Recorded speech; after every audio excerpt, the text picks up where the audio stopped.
coisas, que importa, a gente vai entender que cada pequeno esforço nosso vale a pena. E para a noite de hoje, nosso tema proposto é a reforma íntima ante a fé e a razão.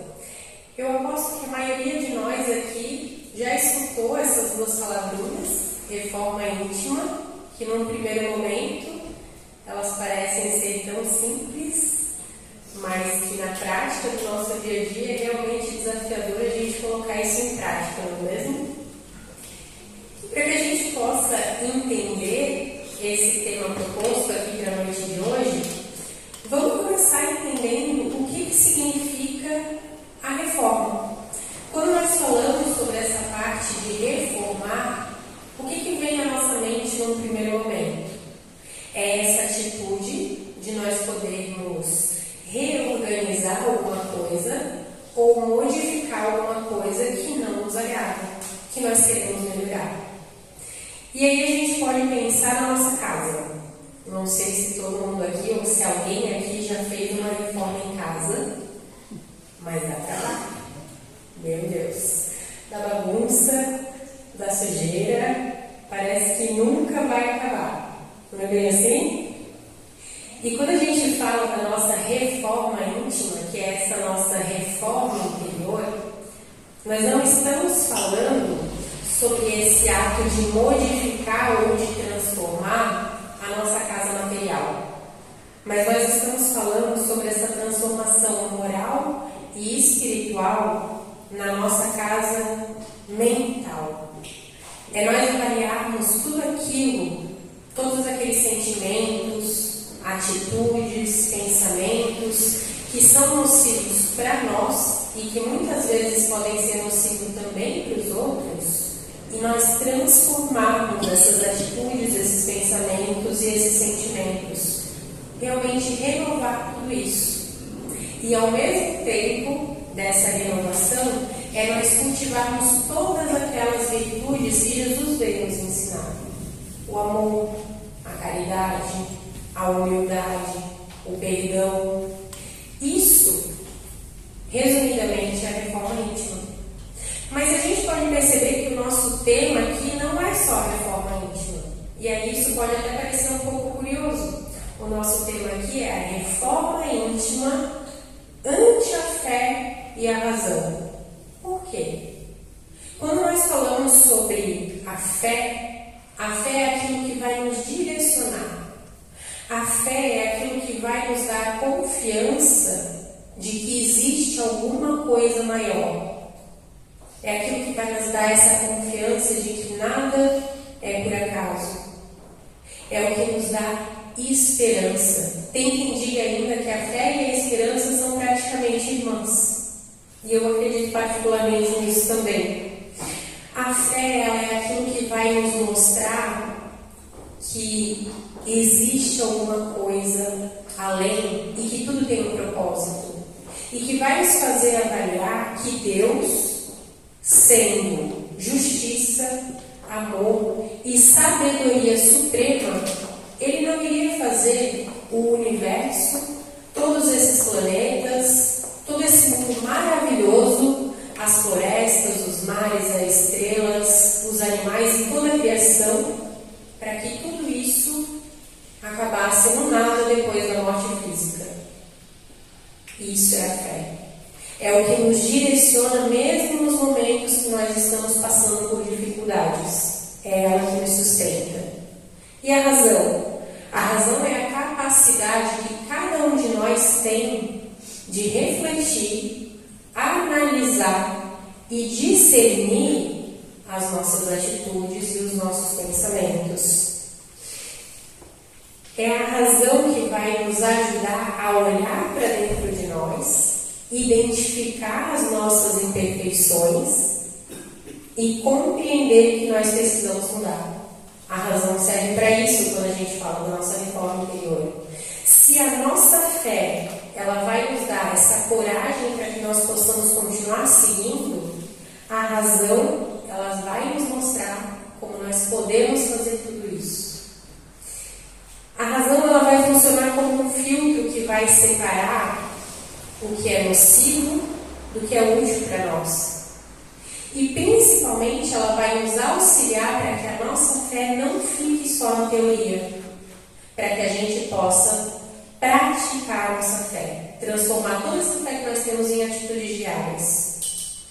Nós podemos imaginar que nós vamos fazer uma viagem. Eu acredito que a maioria, se não todos de nós aqui já fez uma viagem. Quando nós vamos viajar, o que nós pensamos? Nós pensamos no nosso destino. O quanto essa viagem vai ser boa, o quanto nós vamos nos divertir, as pessoas que nós vamos conhecer, a cultura que nós vamos conhecer. Tudo isso, esse nosso desejo daquilo que a gente espera na nossa viagem, é a nossa fé. Mas nós vamos conseguir realizar essa viagem e chegar no nosso destino sem comprar as passagens? Sem fazer um roteiro? Se for uma viagem de carro sem um GPS? Essas são as ferramentas que são a razão. Essa umidade aqui não me ajuda muito. O Espiritismo ele vem nos mostrar que a vida ela não acaba com a morte do corpo físico. E o Espiritismo também vem nos mostrar que cada um de nós tem um livre-arbítrio para fazer o que quiser das suas vidas. Só que da mesma forma que cada um de nós pode escolher aquilo que nós vamos plantar, no momento em que nós escolhermos, essa colheita ela se torna obrigatória. Nós podemos plantar o que nós quisermos, mas nós somos obrigados a colher aquilo que nós plantamos. E isso é a lei de causa e efeito. E é por essa razão que todas as provações que cada um de nós passa, uns mais, outros menos, tem uma razão de ser. Pode ser que nós estejamos passando por uma prova que é para realmente certificar se nós aprendemos aquela lição. Pode ser que nós estejamos passando por alguma expiação que serve para que nós possamos reparar ou resgatar aquelas atitudes que nós fizemos ao contrário das leis de Deus.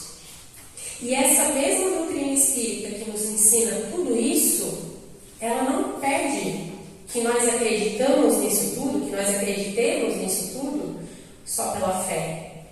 Ela vem comprovar pela razão tudo isso. Ela vem comprovar pelo estudo dessa lei de causa e efeito. Ela vem comprovar pela observação dos fenômenos mediúnicos. Ela comprova tudo isso pelos ensinamentos dos espíritos, que todos eles vêm trazer ensinamentos que são coerentes entre si.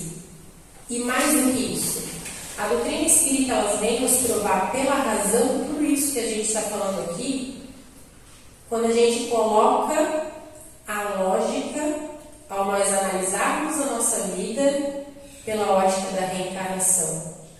Aí é como se o mundo se abrisse e tudo fizesse sentido. E é dessa forma, unindo fé e razão, que a doutrina espírita ela nos ajuda na nossa reforma íntima. Pela fé, nós temos a confiança de que a dor não é um castigo. A dor é uma oportunidade de nós crescermos, de nós progredirmos. E a razão, nós temos a compreensão de que nada acontece por acaso. E que existe uma justiça e uma sabedoria divina por trás de cada experiência que nós vivemos e que nós passamos. E aí, entendendo tudo isso, que nada por acaso, que existe essa sabedoria divina por trás de tudo, nós começamos a compreender que a transformação, ela não está no exterior. A transformação está dentro de cada um de nós.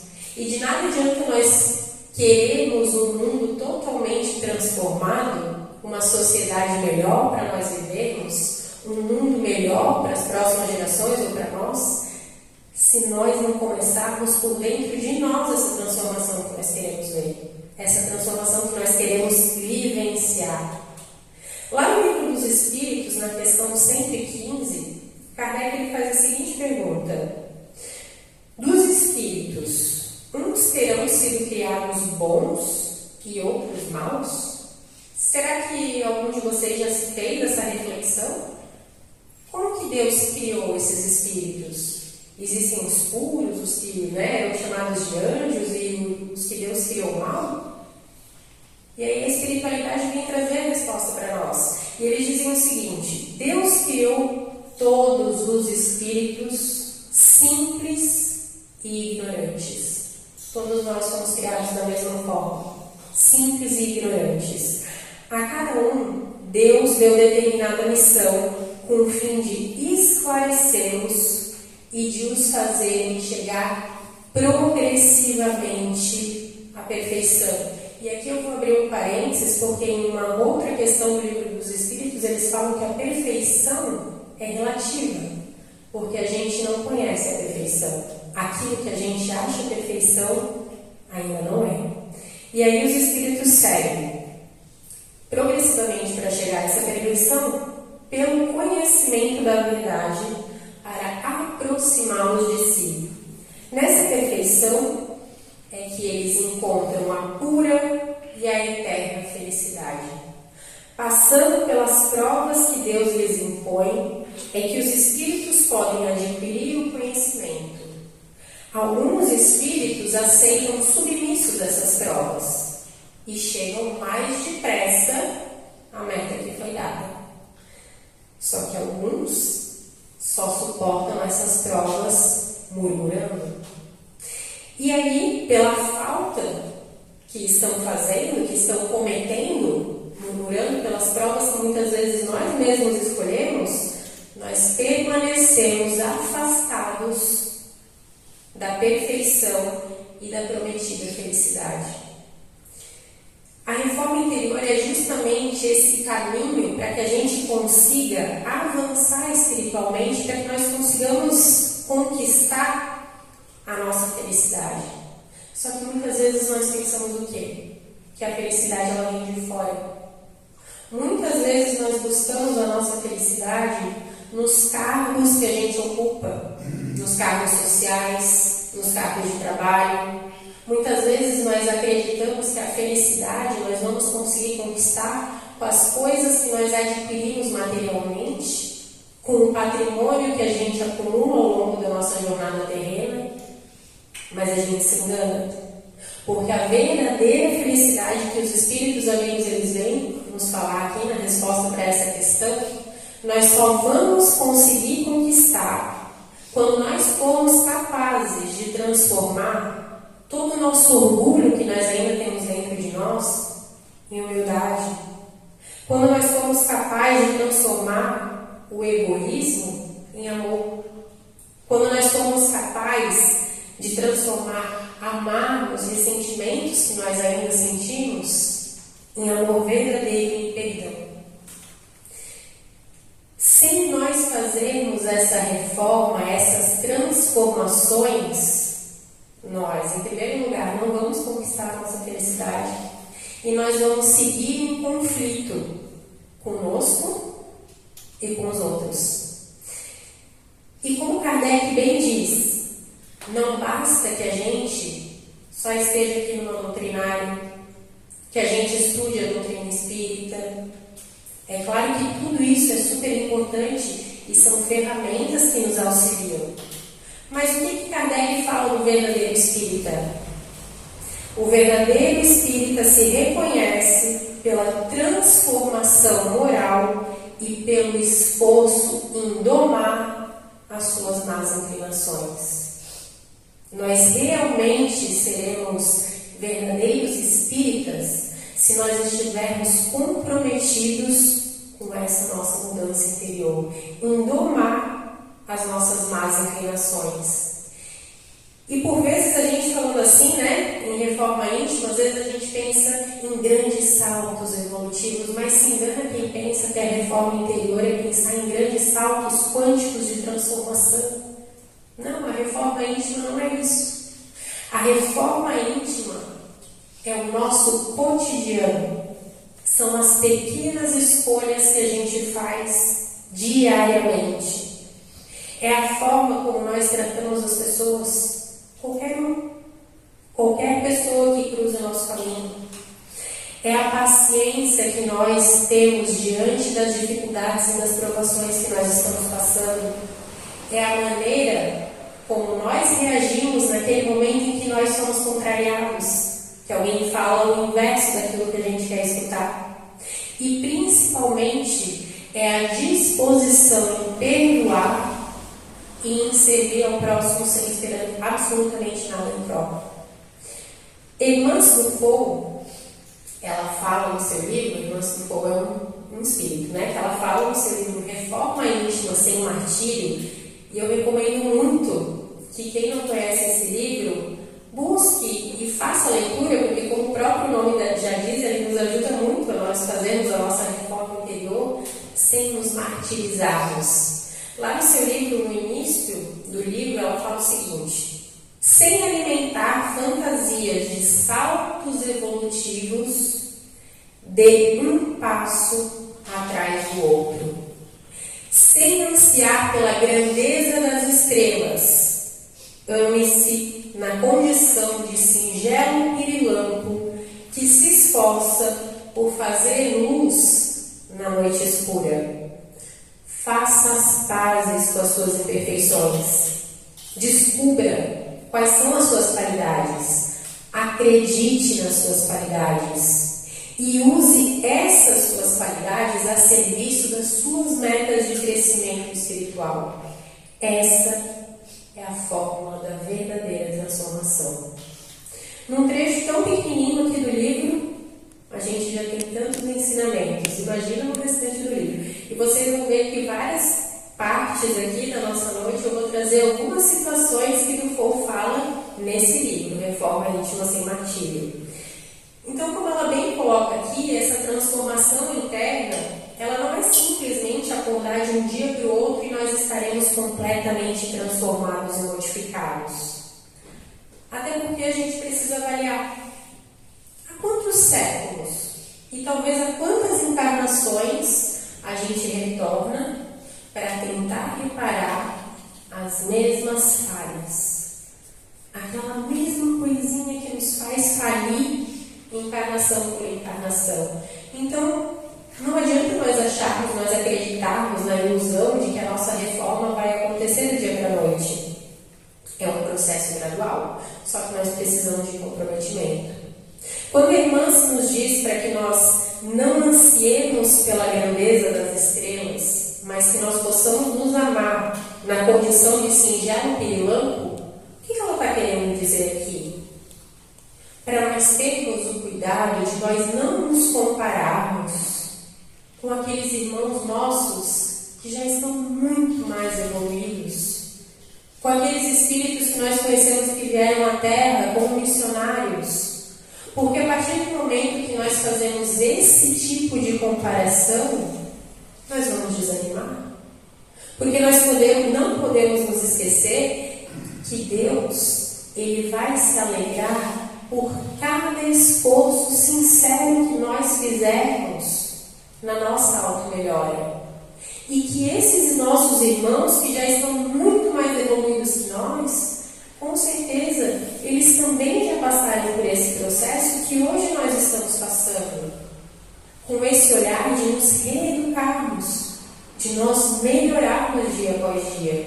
Então, que nós possamos nos inspirar nesses irmãos, mas não nos compararmos, porque seria até injusto para nós mesmos esse tipo de comparação.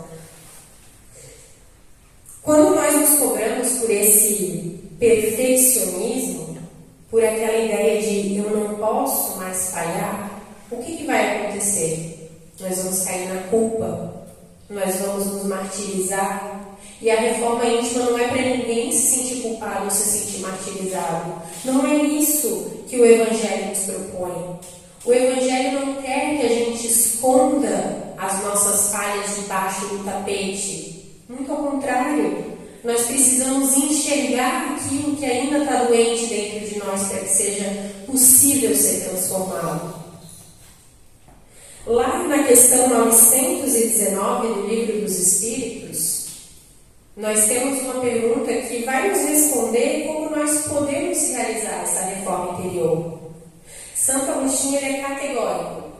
Ele fala: conhece-te a ti mesmo.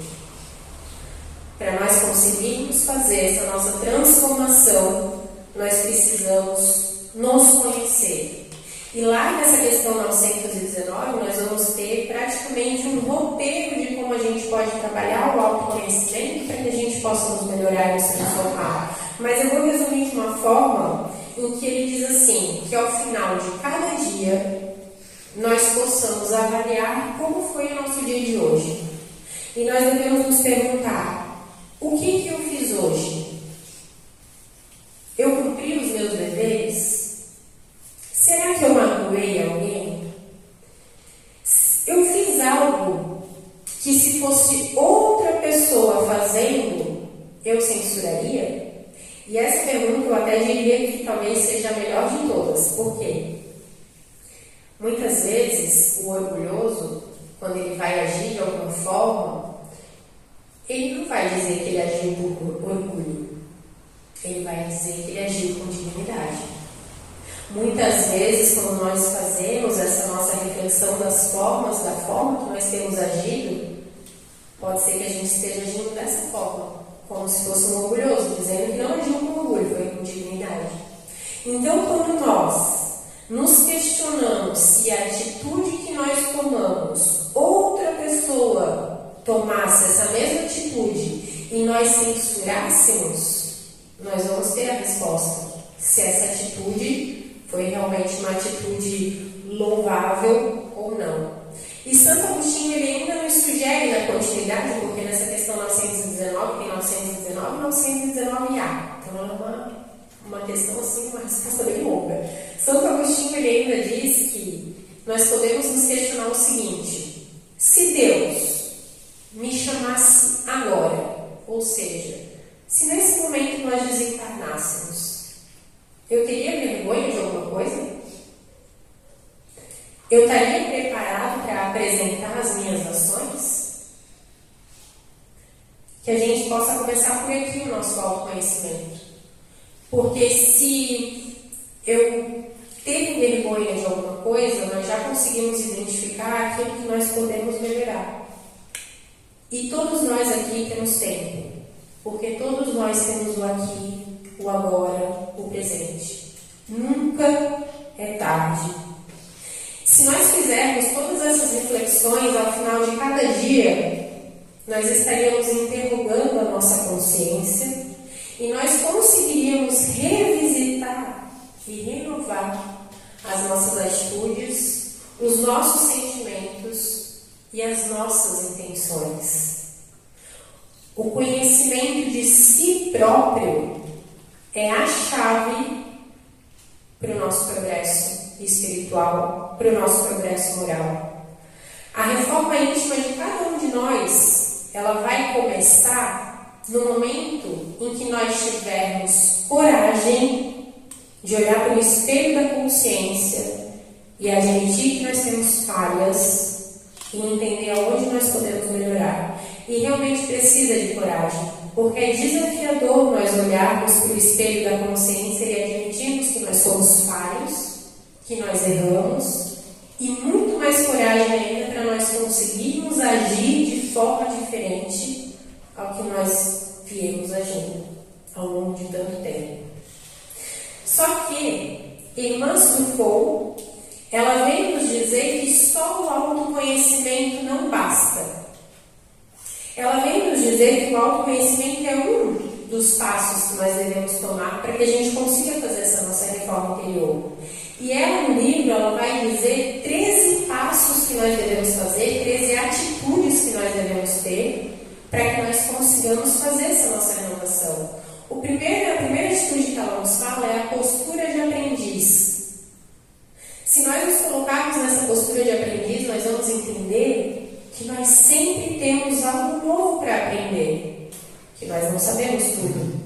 E no momento em que a gente se coloca nessa postura de aprendiz, a gente já deixa o nosso orgulho um pouquinho de lado e já começa a se abrir numa postura um pouco mais de humildade, porque a gente entende que nós temos algo a aprender e que nós não somos autossuficientes. Depois ela vai falar sobre essa questão da observação de si próprio, que é exatamente aquilo que Santo Agostinho nos recomenda. Esse nosso olhar interior para que a gente faça o autoconhecimento. E a renúncia. Porque muito se engana, meus irmãos, quem pensa que para a gente se reformar intimamente, a gente não vai ter que renunciar. Nós vamos ter que renunciar, muitas vezes, ambientes sociais, pessoas que nós convivemos, porque dependendo de onde nós estamos inseridos, isso transforma a forma como nós vemos o mundo. Então, dependendo do círculo social que nós estamos, dos ambientes que nós frequentamos, daquilo que nós consumimos, nós vamos enxergar ou de uma forma ou de outra. Então, nós vamos ter que ter renúncia de ambientes, de atitudes, de pessoas. É como se nós fôssemos pegar um exemplo de uma pessoa que tem o vício do tabagismo e ela entende que aquilo faz mal para o corpo físico dela, porque nós sabemos que isso faz mal para o corpo físico, mas isso também prejudica o nosso corpo espiritual, que é o nosso perispírito, e ela entende que isso faz mal e ela quer renovar essa atitude para sair desse vício que ela tem. Como que ela vai continuar frequentando os mesmos lugares onde também tem pessoas que fumam e convivendo com as mesmas pessoas que também têm esse tipo de hábito? Se torna muito mais difícil, muito mais desafiador, e a chance dela falhar nesse processo é muito maior. No Fogo nos fala sobre a aceitação das sombras. Aqui nós voltamos lá naquela parte do nosso regime de cobrança injusta conosco mesmos. Nós precisamos aceitar aquilo que nós queremos mudar dentro de nós. Nós precisamos entender que errar não vai nos condenar. Errar vai acontecer, nós vamos falhar, nós vamos errar. Só que isso não nos condena. O que nós precisamos entender é que nós devemos pegar esse erro, compreender que nós erramos, aceitar essa nossa sombra e usar desse erro que nós tivemos como um aprendizado para que a gente possa não errar de novo. E se a gente está falando de erro, a gente intimamente está falando de uma outra atitude, que é o auto-perdão. Para que essa aceitação dessa nossa parte ainda doente, ela seja plena, para que a gente possa recomeçar, se renovar, nós precisamos nos perdoar. É só isso que vai possibilitar a chance do nosso recomeço. Deus nos dá incansavelmente diversas chances de recomeçar. Deus nos perdoa incansavelmente. Nós também precisamos nos perdoar pelas nossas falhas. É como Chico Xavier nos fala: embora ninguém possa voltar atrás e fazer um novo começo, qualquer um pode começar agora e fazer um novo fim. E o auto-perdão não vai apagar aquelas escolhas equivocadas que nós tivemos. O auto-perdão não vai eliminar as provas e as expiações que eventualmente a gente vai ter que passar por conta da colheita que nós teremos que colher. Mas esse auto-perdão, ele vai nos dar a força para que nós possamos recomeçar. E muitas vezes essa lei de causa e efeito, ela vai nos trazer a explicação por muitas dificuldades que nós estamos passando. É essa lei de causa e efeito que vai nos justificar uma doença, seja inesperada ou não, uma dificuldade financeira persistente que nós temos na nossa vida, a perda de um ente querido, uma relação familiar que é conturbada, uma deficiência física em uma criança que acabou de nascer. Nada disso é castigo. Não existe castigo. O que existe são consequências das nossas escolhas. Podem ser as escolhas dessas encarnações ou de encarnações passadas, mas tudo serve como aprendizado. E se o auto-perdão ele não apaga os nossos erros, não modifica a nossa trajetória, pelo menos ele vai mudar a forma com que nós encaremos tudo isso. E aí no Fogo vai nos falar sobre a cumplicidade de uma decisão de crescer. O que isso significa? Com o nosso comprometimento. Porque até agora nós falamos que nós não precisamos nos culpar, que o processo é gradual, mas se engana quem pensa que nós podemos não nos comprometer. Nós precisamos nos comprometer. E esse processo de renovação, Dufour fala muito bem. Não é um serviço para os finais de semana durante a nossa presença nas tarefas do bem, mas é um serviço continuado a cada instante da nossa vida. É um comprometimento com seriedade. Não é só o bem que nós fazemos quando nós estamos aqui para quem é voluntário aqui do centro. Não é só aquele momento que a gente vai para fazer uma doação ou que a gente vai fazer uma limpeza ali no armário e tira algumas coisas para fazer doação. É muito mais, muito mais. Não é só o amor que a gente dá para aquela pessoa que está na nossa casa. E aí nós temos a vigilância, que é essa atitude de cuidar da nossa vida mental. Cultivar o hábito da higiene dos nossos pensamentos, dos nossos sentimentos. Nós já sabemos que se nós quisermos ter um corpo saudável, nós precisamos ingerir tudo aquilo que é saudável para manter o nosso corpo saudável. Mas e o que nós temos ingerido nos nossos pensamentos? Que tipo de leitura nós temos feito? Que tipo de conversas nós temos tratado com as pessoas que nos cercam? Que tipo de conteúdo eu tenho consumido quando eu abro ali o meu celular, quando eu ligo uma TV? A vigilância faz parte do nosso processo de reforma íntima. Bons pensamentos, boas ações, consumindo leitura edificante, conversas que são salutares, ações sociais, prática do bem. É isso que vai fazer com que os nossos pensamentos sejam enriquecidos espiritualmente. E aí, se a gente fala da vigilância, como nós não vamos falar da oração? A máxima, orai e vigiai, todos os dias, o tempo inteiro. A oração é o que vai nos conectar com a espiritualidade amiga, com essa espiritualidade que nos sustenta, é o que vai nos conectar com Jesus, com Deus, é o que vai nos fortalecer quando nós não temos mais nada, é o que nos vai fazer sentir gratidão por tudo aquilo que nós temos, mesmo que seja pouco. Então nós devemos fazer sempre orar e vigiar para nós não cairmos e não falirmos em novos erros. E a nona atitude que Dufour vai nos orientar no seu livro é sobre o trabalho. E num primeiro momento a gente vai pensar, o trabalho remunerado das nossas profissões? Não. Nós devemos dar utilidade a cada momento do nosso dia. Isso é um investimento de segurança e de defesa do nosso processo de crescimento interior. Mas Luana não está falando sobre o trabalho remunerado da nossa profissão, está falando sobre o quê? Lá no Livro dos Espíritos, na questão 675, os Espíritos nos dizem: toda ocupação útil é trabalho. O estudo, os cuidados com o lar, a dedicação à família, a oração, a caridade, o serviço ao próximo. Tudo isso é trabalho, porque nós não estamos deixando a nossa hora viciosa, o nosso tempo vicioso.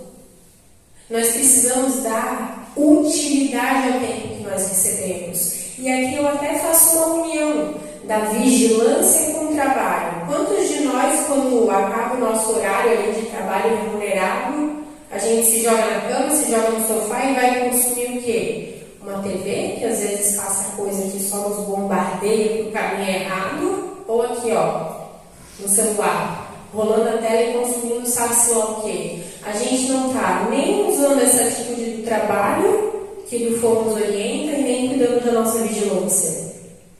É claro que todo mundo é filho de Deus e a gente precisa descansar, né? Mas aqui vocês entendem o que a gente está falando, né? Até porque quando a nossa mente ela está vazia, é muito fácil ela ficar com pensamentos depressivos, pensamentos de mágoa, ressentimento, muitas vezes até criando coisas que não existem. E quantos de nós somos ainda influenciados espiritualmente especializando no trabalho e nos tornando vigilantes cada vez mais. E aí, se nós falamos do trabalho, como que nós não vamos mencionar sobre uma outra atitude, que é da socialização? Difícil. O viver em sociedade. Só que é justamente o viver em sociedade que nós vamos colocar à prova tudo aquilo que a gente tem tentado fazer. As nossas virtudes, as nossas boas atitudes. É só no convívio social que nós vamos conseguir fazer isso. Nada é em vão. A sociedade não existe em vão. É muito fácil a gente dizer que está reformado intimamente indo morar lá numa cabana no meio do nada sem convívio com ninguém. É claro que eu vou estar reformado, eu não vou conviver com ninguém para mostrar minhas garras, para colocar para fora aquelas coisas que surgem assim, quando às vezes está nervoso, não é? E justamente é esse convívio social que vai fazer com que a gente tenha o remédio para o personalismo e para a vaidade. Quando a gente fala do personalismo, é quando nós colocamos o eu acima de tudo. É quando nós buscamos ser o centro das atenções. É quando nós só pensamos em nós e nós esquecemos do resto. É quando tudo precisa ser conforme a nossa vontade. É o excesso de individualismo. E quando nós falamos sobre a vaidade, é quando nós supervalorizamos a nossa imagem.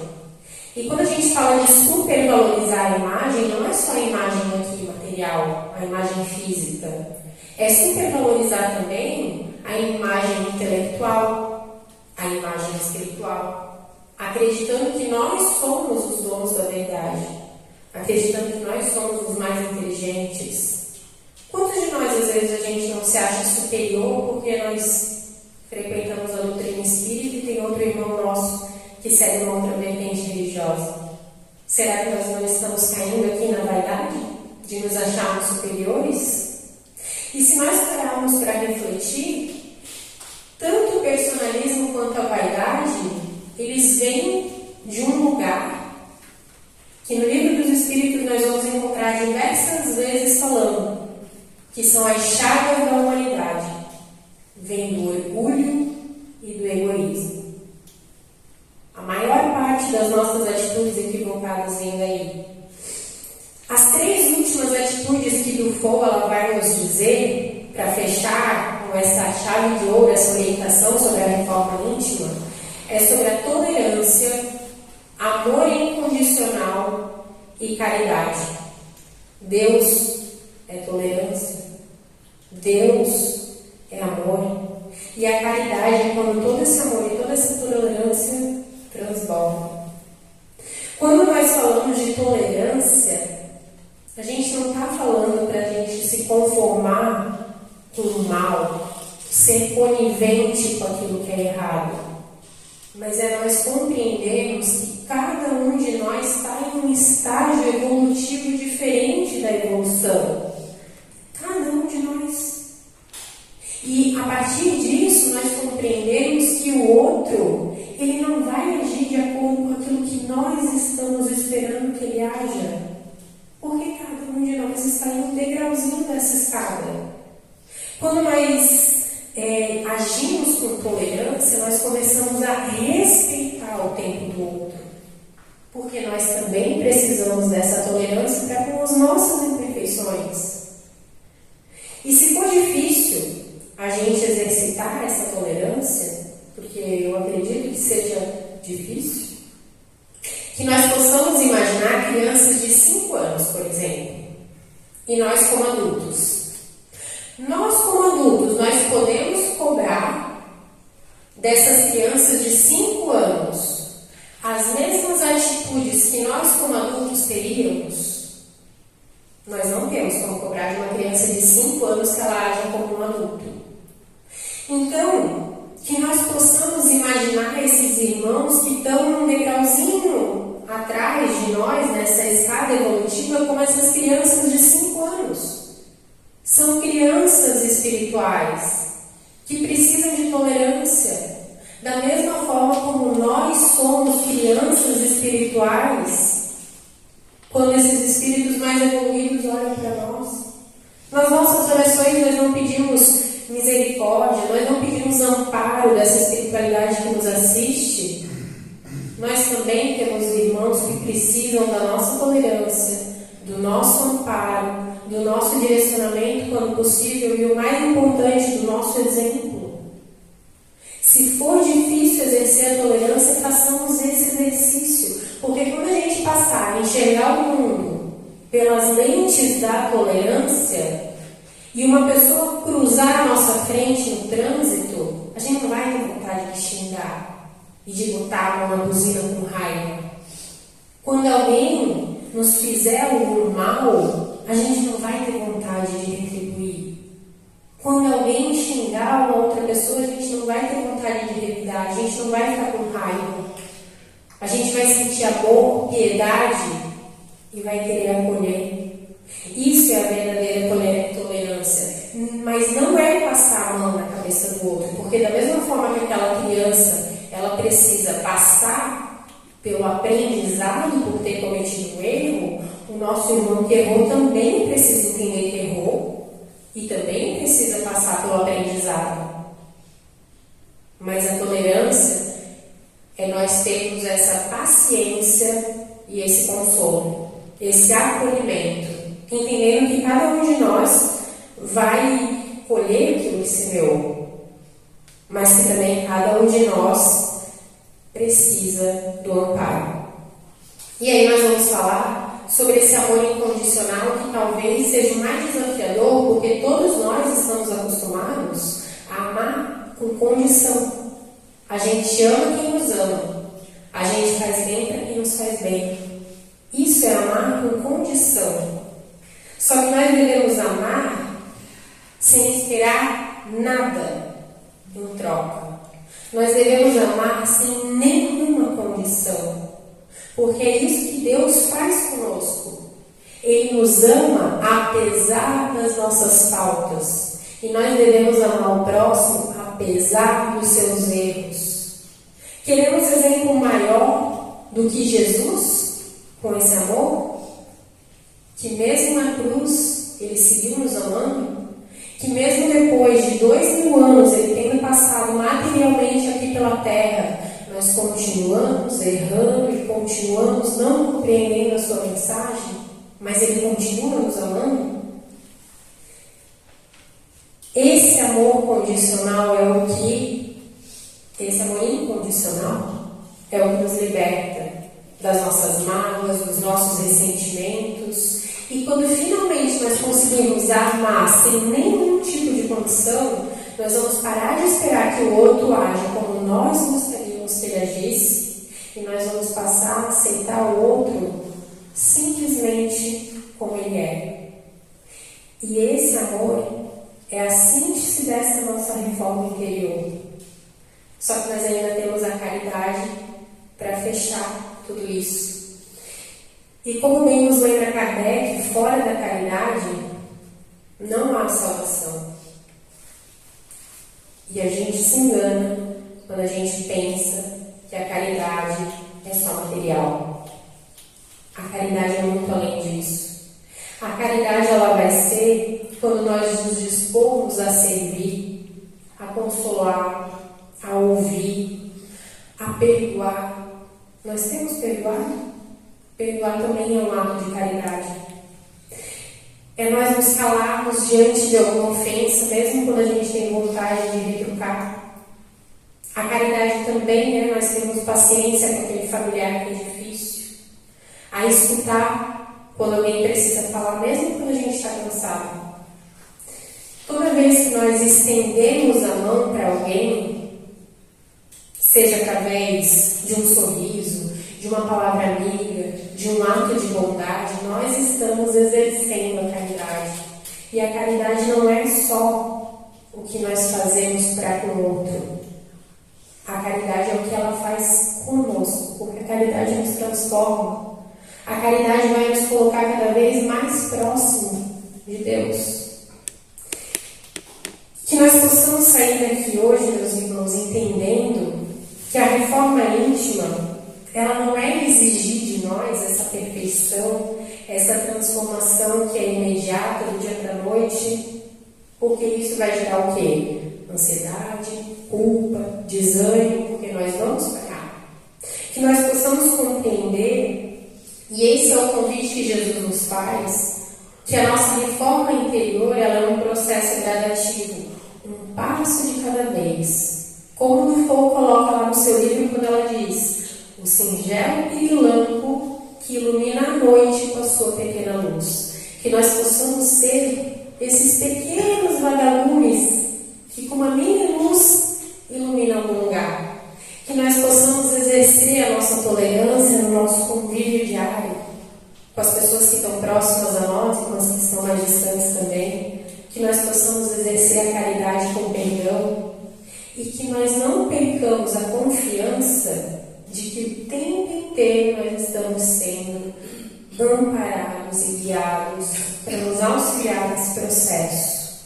Que ao final de cada dia, quando a gente for refletir sobre aquele nosso dia, a gente possa falar: hoje eu tentei, e por mais que eu tenha falhado, amanhã eu vou tentar de novo.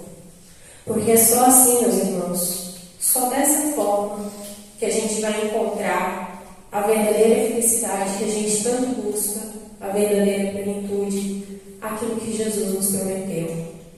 Que toda essa paz do amor, essa paz e esse amor de Jesus possa preencher os nossos corações e que nós possamos sair daqui inspirados a nos reformar cada dia mais. Muito obrigada.